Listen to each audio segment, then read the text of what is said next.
Assalamualaikum warahmatullahi wabarakatuh. Perkenalkan, nama saya Abdurrahman, NIM 240 1080. Di sini saya akan menjelaskan hasil tes NLP saya. Baik, yang pertama yaitu membuat translate dengan tampilan seperti ini. Saya membuatnya di Google Colab. Baik, pertama saya lakukan yaitu menginstal library Google Trans. Setelah menginstal, saya membuat codingan ini. Baik, di sini mari kita jalankan.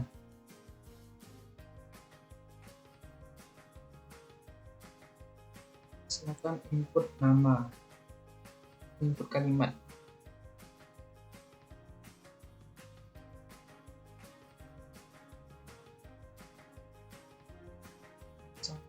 Pelayanan kalimat yang saya buat yaitu pelayanan sangat buruk, saya kecewa. Jalankan, baru pilih bahasa. Di sini ada bahasa Inggris, Prancis, dan Spanyol. Baru masukkan, kita akan mengubahnya ke bahasa Spanyol. Enter. Nah, hasil translate-nya yaitu pelayanan di restoran ini sangat buruk, saya kecewa, dan dengan bahasa Spanyol.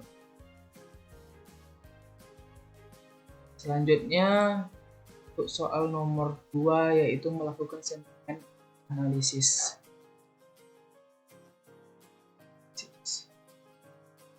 Ini codingan saya yang saya buat, library-nya.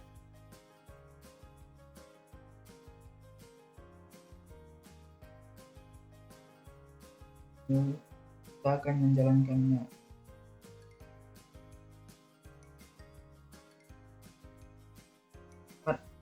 Yang saya gunakan,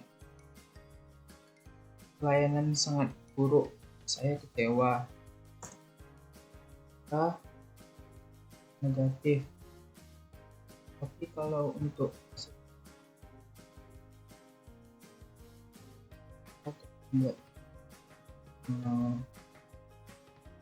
pagi ini cuaca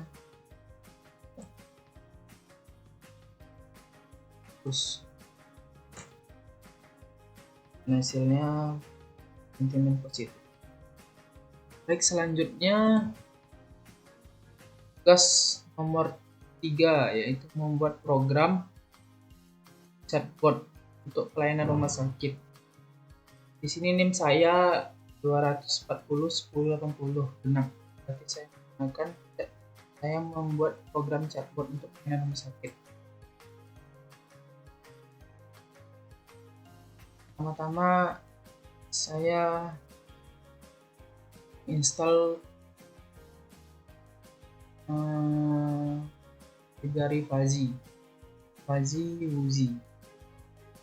Setelah itu saya gunakan codingan ini, daftar file-nya, dataset-nya,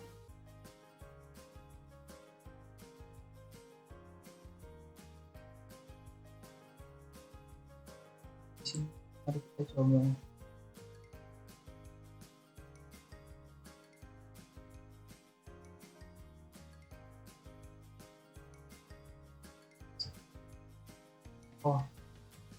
Kita jalankan dulu library-nya. Setelah dijalankan baru bisa.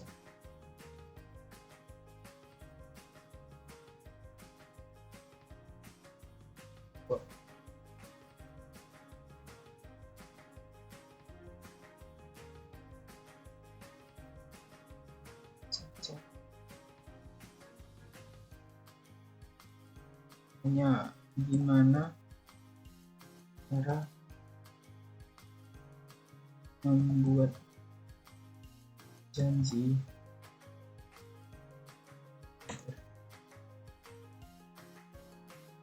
Anda dapat membuat janji dengan menghubungi pusat pelayanan kami di nomor telepon dan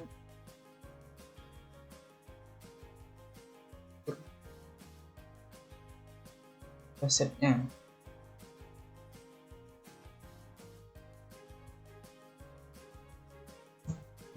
Hari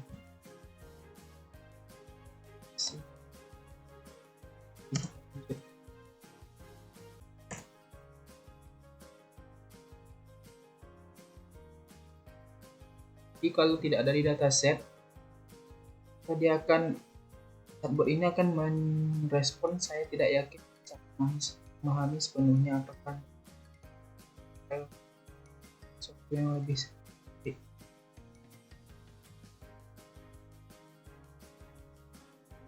Setelah selesai, kalau mau selesai, ketik keluar.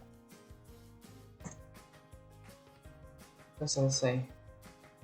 Oh ya, fuzzy. Library fuzzy ini digunakan untuk misalnya kita menanyakan sesuatu di dataset, kan nggak harus persis kayak di dataset gitu. Jadi kayak mendekati pertanyaan ini, contohnya kayak tadi gimana cara membuat janji.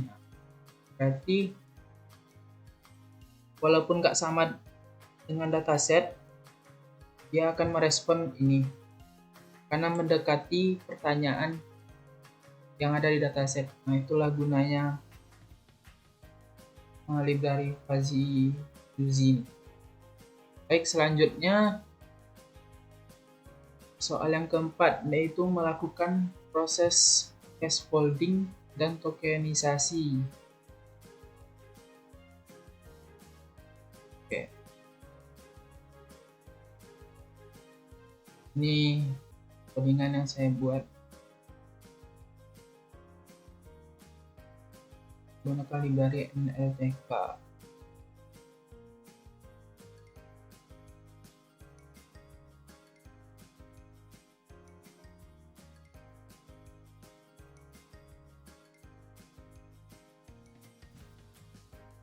Kita jalanin aja. Ini case foldingnya dia menjadi nggak ada huruf kapitalnya. Ini tokenisasinya, dan ini 3 gram tokenisasi pasang. Baik, selanjutnya saya akan membuat review paper terkait dengan NLP.